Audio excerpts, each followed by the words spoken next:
Hello friends, आज की इस वीडियो में हम आपका एक चैप्टर था ideas and institutions in Indian political thought का एक चैप्टर था न्याय और नीति। तो आज हम उसका सेकंड लेक्चर देखेंगे और जल्दी से हम डायरेक्टली अब हम बात करते हैं अपने सेकंड लेक्चर की। फर्स्ट लेक्चर में हमने कौटिल्य और मनु को देख लिया था। एक प्राचीन भारत में जो न्याय और नीति से संबंधित जो विचार था उसको हमने देख लिया था, लेकिन आपकी सिलेबस में हमें जॉन रॉल्स को भी पढ़ना है। जॉन रॉल्स के अलावा यहाँ पर हमें अमर्त्य सेन को भी पढ़ना है। तो बस आप वीडियो में एंड तक बने रहेंगे तो सारी बातें आपको क्लियर हो जाएंगी, बहुत आसान तरीके से आपको समझाया जाएगा। प्लीज आप वीडियो को पूरा देखना। तो फ्रेंड्स, जॉन रॉल्स ने एक बुक लिखी थी ए थ्योरी ऑफ जस्टिस, जहां पर उन्होंने अपने न्याय से संबंधित विचार प्रस्तुत किए थे। ठीक है, 1971 में ये बुक प्रकाशित हुई थी, ए थ्योरी ऑफ जस्टिस। ये बहुत पुराने विचारक नहीं है, ठीक है। 1971 में इनकी ये बुक प्रकाशित हुई और इसमें हमें न्याय के सिद्धांत से संबंधित कई सारी बातें देखने को मिलती हैं। न्याय को लेकर बहुत सारी समस्या रही है शुरू से ही। न्याय क्या है, कैसे न्यायिक व्यवस्था स्थापित की जा सकती है, कैसे सभी के लिए एक अच्छी व्यवस्था स्थापित की जा सकती है, इसको लेकर काफी समय से बहुत सारी प्रॉब्लम फेस करनी पड़ी है अलग अलग दार्शनिकों को, और सभी ने अपने अलग अलग विचार भी दिए हैं। तो इसी से संबंधित रॉल्स ने भी इस समस्या को हल करते हुए, न्याय की समस्या को हल करते हुए न्याय संबंधित विचार प्रस्तुत किए हैं। इसके अलावा अमर्त्य सेन ने भी किए हैं। बट अब हम बात करते हैं डायरेक्टली रॉल्स की। तो जो रॉल्स ने अपनी थ्योरी में जो सिद्धांत दिया है, न्याय का सिद्धांत, उसके अकॉर्डिंग अगर हम बात करें तो इस सिद्धांत में रॉल्स ने कल्पना की है कि यदि व्यक्तियों को उनकी वर्तमान सामाजिक और आर्थिक परिस्थितियों से पृथक कर दिया जाए तो वे भावी समाज में अपने हितों की अधिकतम वृद्धि के लिए सामाजिक जीवन के जिन नियमों जिन नियमों, सिद्धांतों और संस्थाओं का लोग परस्पर सहमति से निर्माण करेंगे, वे सभी को स्वीकार्य होंगे, सभी के लिए वे सही होंगे। वो क्या होंगे? सभी के लिए सही होंगे। देखिए दोस्तों, यहाँ पर जॉन रॉल्स कह रहा है कि अगर व्यक्तियों को अपनी सामाजिक और आर्थिक स्थिति पता ना हो, अपनी सामाजिक अगर स्थिति उनको पता नहीं है और आर्थिक स्थिति यानी कि पैसे से संबंधित अगर स्थिति पता नहीं है, तो व्यक्ति अपने लिए काफी बेटर नियम बना सकते हैं। ये जॉन रॉल्स का कहना है। अब ये क्या है, इसको थोड़ा सा समझो। यहाँ पे आपने इतना समझ लिया कि जॉन रॉल्स कहता है कि व्यक्तियों को व्यक्तियों को उनकी आर्थिक स्थिति और जो उनकी सामाजिक स्थिति है उससे अगर हम अलग कर देते हैं, पृथक कर देते हैं, तो व्यक्ति काफी बेटर तरीके से अपने लिए नियम वगैरह बना पाएंगे। परस्पर सहमति से एक ऐसे नियम बनाएंगे जो कि काफी सही होंगे न्याय के लिए। अब इसे समझो। यहाँ पर देखो, यहाँ पर जॉन रॉल्स कह रहा है कि जो व्यक्ति है, जो एक पर्टिकुलर व्यक्ति है, उसे आप यहाँ पर मूल स्थिति में ले आओ। मूल स्थिति का मतलब है एक ऐसी स्थिति जहां पर व्यक्ति को अपनी सामाजिक स्थिति के बारे में नहीं पता। उसे नहीं पता कि समाज में मेरा वर्ण कौन सा है, क्या मैं काला हूं, क्या मेरी जाति क्षत्रिय है, क्या मैं शूद्र हूं। उसे ये नहीं पता। उसे ये नहीं पता क्या मैं अंबानी हूं, क्या मैं आर्थिक रूप से बहुत ज्यादा पावरफुल हूं, क्या मैं बहुत ज्यादा गरीब हूं। उसे नहीं पता। उसे नहीं पता क्या मैं मिडिल क्लास में आता हूं पैसे के मामले में। तो जो मूल स्थिति होगी उसमें व्यक्ति को बिल्कुल भी नहीं पता होगा कि वो व्यक्ति सामाजिक या आर्थिक रूप से कैसा है।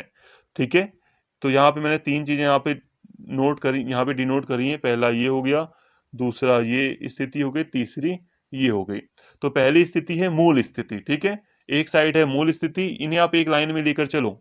यहाँ पर मूल स्थिति में एक व्यक्ति बैठा है और उस व्यक्ति को पता नहीं कि वो गरीब है, अमीर है, या रंग में उस काला है, गोरा है, वो स्त्री है। उसे हाँ इतना पता है कि वो स्त्री है, पुरुष है, ये पता है उसको। ठीक है, और उसे ये नहीं पता कि वो पैसे के मामले में कैसा है। यहाँ तक बातें ठीक है। उसे नहीं पता मैं कैसा धर्म है मेरा, ये वाली बात भी है। अब जो व्यक्ति यहाँ पर बैठा है, उसे ये सामाजिक आर्थिक स्थिति नहीं पता। अब यहाँ पर उसे न्याय के नियम बनाने हैं। अब ये क्या चीज है, इसे समझो। यहाँ पर एक व्यक्ति है और उसे यहाँ पर न्याय के नियम बनाने हैं और उसे अपनी स्थिति के बारे में कुछ पता नहीं है। तो बीच में इस तरह एक अज्ञान का पर्दा भी है। अज्ञान का पर्दा क्या है, इसे भी समझ लो पहले, तब समझ में आएगा सारी चीजें। अज्ञान का पर्दा का मतलब है कि व्यक्ति को नहीं पता कि मेरा हित क्या है, मेरा इंटरेस्ट क्या है। व्यक्ति को नहीं पता क्या योग्यता है मेरे अंदर, उसे कुछ नहीं पता। ठीक है, यहाँ पर अज्ञान के पर्दे में व्यक्ति को नहीं पता कि मेरा फायदा किस चीज में होता है, क्या मेरा फायदा पूंजीवादी विचारधारा को बढ़ावा देने से है? क्या मेरा फायदा समाजवादी विचारधारा को बढ़ावा देने से? क्योंकि भाई अगर मैं गरीब हूं तो समाजवादी विचारधारा मेरे लिए काफी अच्छी है, क्योंकि वो तो समानता की बात करती है। तो अगर मैं अमीर हूं तो पूंजीवादी मेरे लिए ज्यादा अच्छी होगी। बट व्यक्ति को ये सब तो पता ही नहीं है यहाँ पर। तो व्यक्ति को नहीं पता कि उसके इंटरेस्ट क्या है, उसके हित क्या है, उसको फायदा किसमें है, उसको योग्यता के बारे में भी नहीं पता अपनी। अब ऐसी हालत में उसे यहाँ पर न्याय के नियम बनाने हैं। तो एक साइड यहाँ पे एक व्यक्ति बैठा है, उसकी स्थिति ऐसी ऐसी है और उसे अपने लिए न्याय न्याय के नियम बनाने हैं। ये सिचुएशन जॉन रॉल्स हमें बताते हैं, ठीक है। और ऐसी सिचुएशन पर चलकर एक व्यक्ति काफी अच्छे न्याय के नियम बना सकता है, ये ऐसा मानना है जॉन रॉल्स का। अब कुछ और बातें हैं, इन्हें भी थोड़ा ध्यान रखो।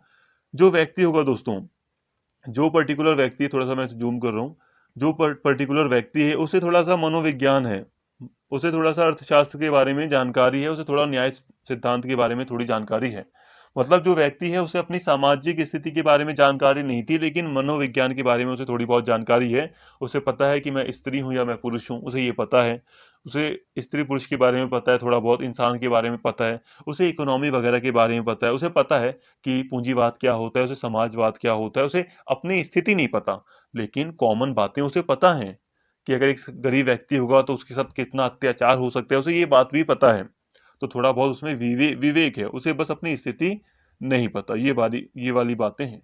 तो यहाँ दोस्तों आपको कुछ नहीं समझ में आया होगा मानता हूँ, और उम्मीद करता हूँ आपको यहाँ तक कुछ भी समझ नहीं आया होगा। ऐसा इसलिए क्योंकि यहाँ पर बस मैंने आपको कीवर्ड्स समझाए हैं, कीवर्ड्स, ठीक है। एक्चुअल में मैंने आपको यहाँ पर अभी कुछ समझाया नहीं है। अब आपको सारी बातें समझ में आएंगी क्योंकि आपने कीवर्ड्स समझे हैं। जॉन रॉल्स का जो मेन सिद्धांत है वो यहीं पर है। जॉन रॉल्स कहते हैं कि एक व्यक्ति है जो मूल स्थिति में बैठा है, ठीक है। एक व्यक्ति है जो मूल स्थिति में, इस वाली स्थिति में बैठा है, और बीच में एक अज्ञान का पर्दा है, ठीक है। और वो अब व्यक्ति अपने लिए नियम बना रहा है। अब ऐसे में उस व्यक्ति को नहीं पता कि मेरा फायदा वगैरह किस में है, मेरा फायदा किस में है, उस व्यक्ति को नहीं पता। तो अब वो क्या करेगा? वो ऐसे नियम बनाएगा, ये व्यक्ति ऐसे नियम बनाएगा जिसमें इसका फायदा हो, क्योंकि यहाँ पर ये न्याय के नियम बना रहा है। बट असली समाज में इसकी क्या स्थिति है अभी इसे पता नहीं है। अब ये सोचेगा कि मैं नियम बना रहा हूँ असली समाज के लिए, ये जो व्यक्ति है वो नियम बना रहा है असली समाज के लिए। अब ये सोचेगा कि यार कहीं मैं गरीब निकला तो, अब ये सोचेगा कि भाई अगर मैं गरीब निकला तो मेरा तो बहुत ज़्यादा नुकसान हो जाएगा, तो गरीबों के लिए कुछ अच्छी चीज़ें ऐड कर देता हूँ। जैसे ऐड कर देगा कि शिक्षा का अधिकार होना चाहिए, ऐड कर देगा कि स्वास्थ्य का अधिकार होना चाहिए, कि गरीबों को न्याय मिलने के लिए अवसर की समानता होनी चाहिए भाई। ये नहीं कि गरीब व्यक्ति को आप हटा दो, उसको अपॉर्चुनिटी ही ना दो। तो इसको डर रहेगा ना कि भाई मैं भी तो गरीब हो सकता हूँ समाज में। तो कोई भी व्यक्ति यहाँ पर जो मूल स्थिति में बैठा है वो रिस्क नहीं लेगा। सिंपल सी बात ये है। उसे ये भी लगेगा कि भाई मैं अमीर भी हो सकता हूँ, तो वो कहेगा नहीं यार पूंजीवादी विचारधारा भी अपनानी है मुझे, पूंजीवाद के तत्व भी यहाँ पर होने चाहिए। कहीं कहीं मैं अमीर निकला तो, क्योंकि पूंजीवाद में मेरा ज्यादा फायदा है। कैपिटल कैपिटल क्लास का पूंजीवादी व्यवस्था में ज्यादा फायदा होता है। तो ये व्यक्ति सोचेगा कहीं मैं अमीर निकला तो पूंजीवादी विचारधारा मैंने नहीं अपनाई, समाजवादी अपना ली, तो मेरी स्थिति तो खराब हो जाएगी असली समाज में, वास्तविक समाज में। तो इसलिए यहाँ पर कहा जा रहा है कि यहाँ पे बैठे जितने भी व्यक्ति होंगे वो सबके लिए ऐसे नियम बनाएंगे जो पूरे समाज को फायदा पहुंचाए, क्योंकि उनको डर रहेगा कि हमारी स्थिति अगर बहुत बेकार हुई हकीकत वाले समाज में, क्योंकि अभी उन्हें अपनी स्थिति नहीं पता, उन्हें अपनी स्थिति नहीं पता, ऐसी कल्पना की जा रही है कि उन्हें अपनी स्थिति नहीं पता। तो यहाँ पे कहा जा रहा है कि अगर वो व्यक्ति को, उन व्यक्तियों को डर रहेगा कि हमें कहीं हमारे साथ अन्याय ना हो जाए, इसलिए वो अच्छे नियम बनाएंगे, तो इससे पूरे समाज को फायदा होगा। ये जॉन रॉल्स का मानना था। अब थोड़ा और टॉपिक में वापस आते हैं। यहाँ पर मैंने टॉपिक आपको वैसे कम शब्दों में समझाया है, बस यहाँ पे थोड़ा पढ़ लेते हैं। तो अज्ञान के पर्दे में व्यक्ति यह नहीं जानते कि वास्तविक समाज में कौन सी स्थिति है, कौन कौन सी बातें संघर्ष पैदा कर सकती हैं, व्यक्ति को कुछ नहीं पता। यहाँ पर जो अज्ञान का पर्दा है इसको व्हील ऑफ इग्नोरेंस भी कहते हैं, मतलब एक पर्दा आ गया, एक घूंघट सा आ गया, ठीक है। रॉल्स का न्याय सिद्धांत, तो यहाँ पर न्याय सिद्धांत मैंने आपको समझा ही दिया। सामाजिक आर्थिक स्थिति का व्यक्ति को बिल्कुल अंदाजा नहीं है, ठीक है। अब व्यक्ति को अपनी आवश्यकताओं के बारे में नहीं पता, योग्यताओं का व्यक्ति को ज्ञान नहीं है, और फिर वो न्याय के नियम बनाता है, ठीक है। यहाँ पर एक व्यक्ति है जो न्याय के नियम बना रहा है, लेकिन उसे अपनी स्थिति, अपनी आवश्यकताओं का बिल्कुल ज्ञान नहीं है। यही रॉल्स का न्याय का सिद्धांत है, कम शब्दों में। अब इसे एग्जाम्पल से समझ लेते हैं। एक दोबारा से एग्जाम्पल दे देता हूँ। और यहाँ पर एग्जाम्पल वैसे मैंने दे ही दिया। अब मान लो 4 व्यक्ति हैं जो न्याय के नियम जिनको बनाने हैं। अब उनको थोड़ा बहुत ज्ञान है, अर्थशास्त्र के बारे में नॉलेज है, मनोविज्ञान है, वो मनोविज्ञान के बारे में जानकारी है, बट उनको अपनी आवश्यकताओं के बारे में नहीं पता कि हकीकत के समाज में मेरी क्या आवश्यकता है। तो जब ये चारों ही व्यक्ति जब नियम बनाएंगे ना, तो ये गरीबों के लिए भी अच्छे नियम बनाएंगे, ये अमीरों के लिए भी थोड़ा अच्छे नियम बनाएंगे। ऐसा नहीं होगा कि ये सिर्फ अमीरों को ही ध्यान में रखें, ये दोनों स्थितियों को ध्यान में रखेंगे, ये गरीबी भी ध्यान में रखेंगे, ये अमीरी भी ध्यान में रखेंगे। क्यों? क्योंकि कोई व्यक्ति रिस्क नहीं लेना चाहता, समझो। क्योंकि इस ए व्यक्ति को इतना पता है, हो सकता है कि बी वाला व्यक्ति मुझसे अमीर हो। बी वाला व्यक्ति सोचेगा कहीं ए वाला व्यक्ति हकीकत में मुझसे अमीर हो और हकीकत में कहीं मैं ना गरीब निकल जाऊं। ये भी सोच सकता है ना बी वाला व्यक्ति। डी वाला व्यक्ति ये भी सोच सकता है कि कहीं मैं अमीर हूं, है ना। तो वो अमीर से संबंधित कुछ नियम भी शामिल करेगा, लेकिन बाद में वो सोचेगा भाई हकीकत वाले समाज में अगर मैं गरीब निकला तो मेरा क्या होगा, मैं कैसे मेहनत करूंगा, कैसे मजदूरी करूंगा। तो वो भी ऐसे नियम बनाएगा जिसमें सबका फायदा हो। तो ऐसे में क्या होगा, सब ऐसे नियम बनाएंगे जिसमें सबका फायदा हो। वो हीनतम स्थिति से जुड़े लोगों को अधिकतम लाभ देंगे, जो कमजोर स्थिति है ना उसको ज्यादा से ज्यादा लाभ प्रोवाइड करने की कोशिश करेंगे, क्योंकि कोई रिस्क नहीं लेना चाहता। यही था जॉन रॉल्स का सिद्धांत।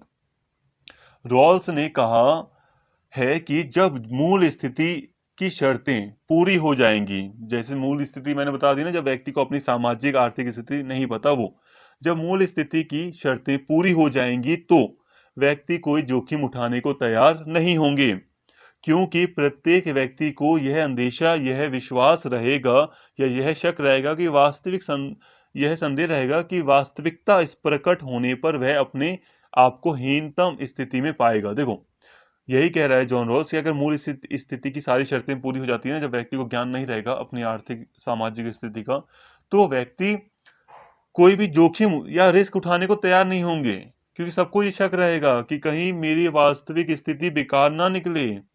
ठीक है, हकीकत वाला समाज कहीं मेरे लिए बेकार ना हो।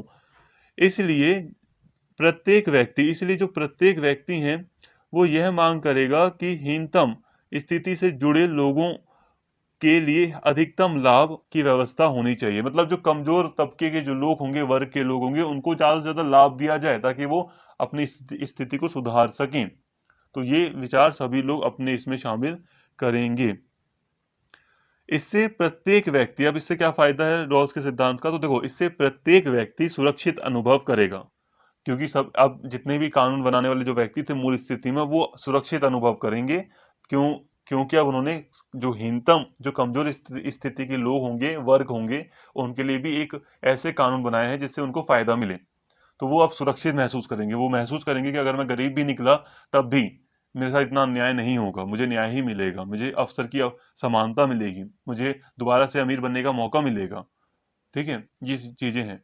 रॉल्स के अनुसार प्रत्येक व्यक्ति निम्न नियम स्वीकार कर लेंगे। जितने भी व्यक्ति होंगे वो यहाँ पर जो नियम दिए गए हैं वो उनको स्वीकार कर लेंगे, जैसे कि समान स्वतंत्रता का सिद्धांत, अवसर की उचित समानता का सिद्धांत और भेद मूलक सिद्धांत। मतलब सभी को एक समानता मिलनी चाहिए, ऐसे नियम तो स्वीकार करेंगे ही करेंगे।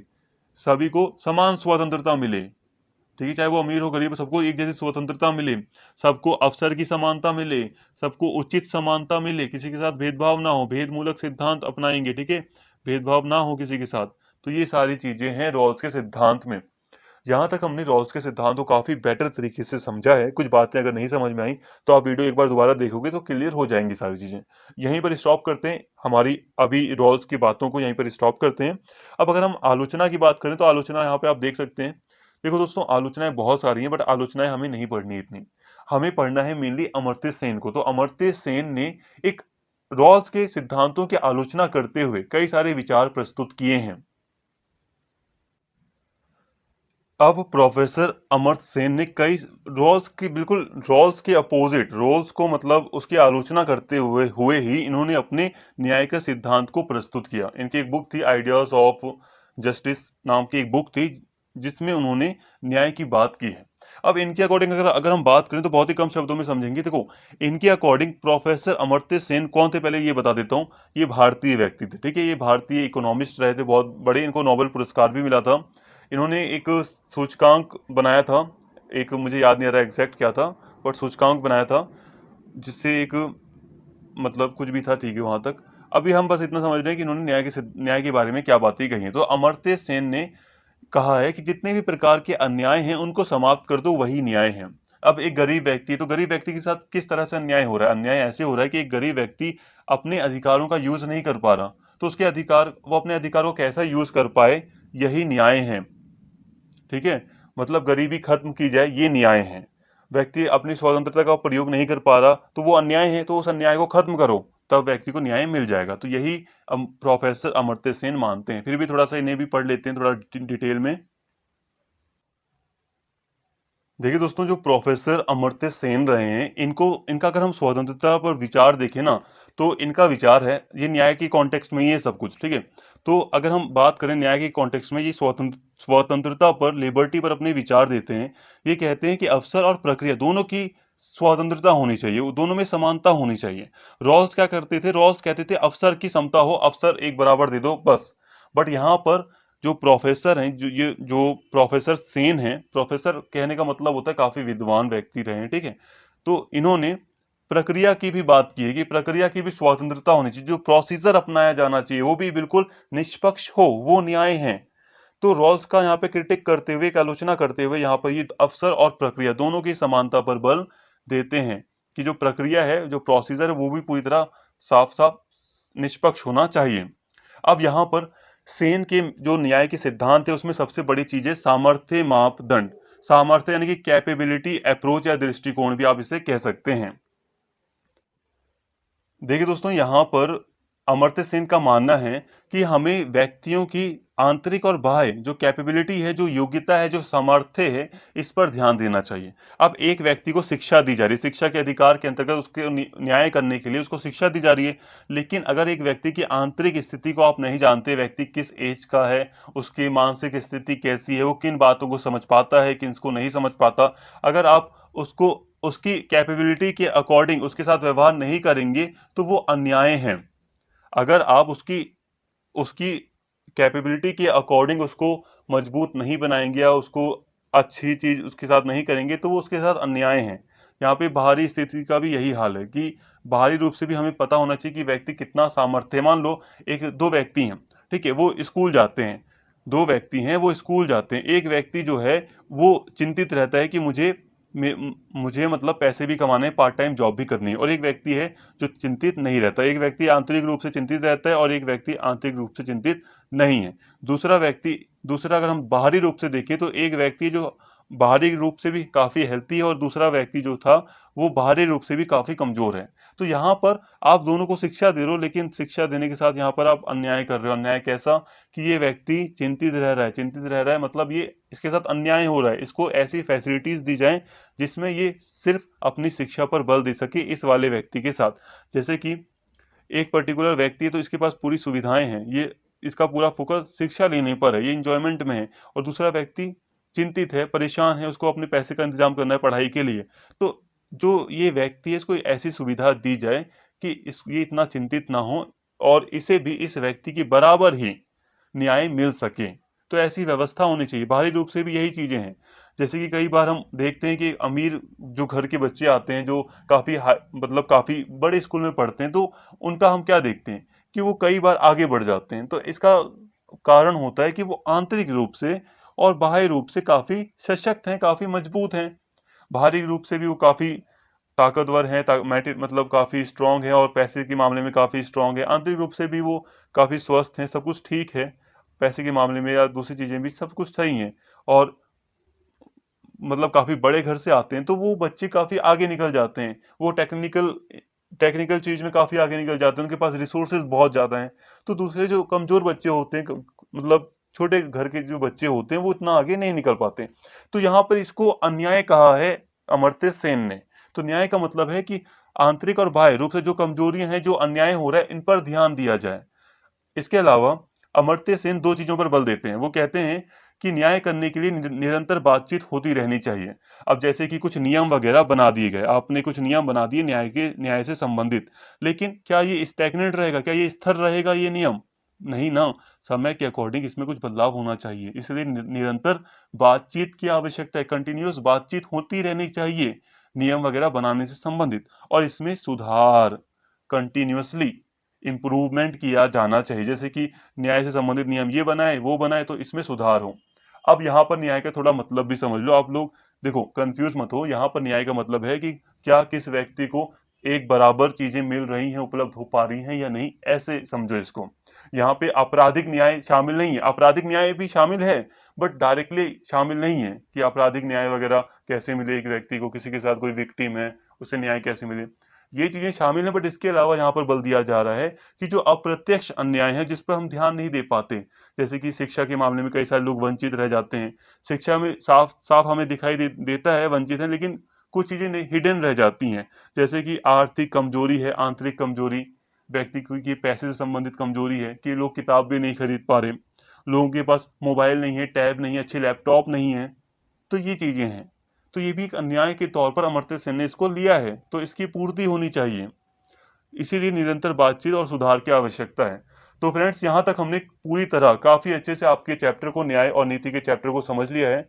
उम्मीद करता हूँ सारी बातें आपको क्लियर हो गई होंगी। अगर कुछ भी कंफ्यूजन है तो प्लीज एक बार वीडियो को और देख लें, सारी चीजें समझ में आ जाएंगी। उम्मीद करता हूँ वीडियो अच्छी लगी होगी। अगर वीडियो पसंद आई हो तो प्लीज चैनल को सब्सक्राइब कर लें, कमेंट करके जरूर बताएं, वीडियो को लाइक करें, शेयर करें। Thank you.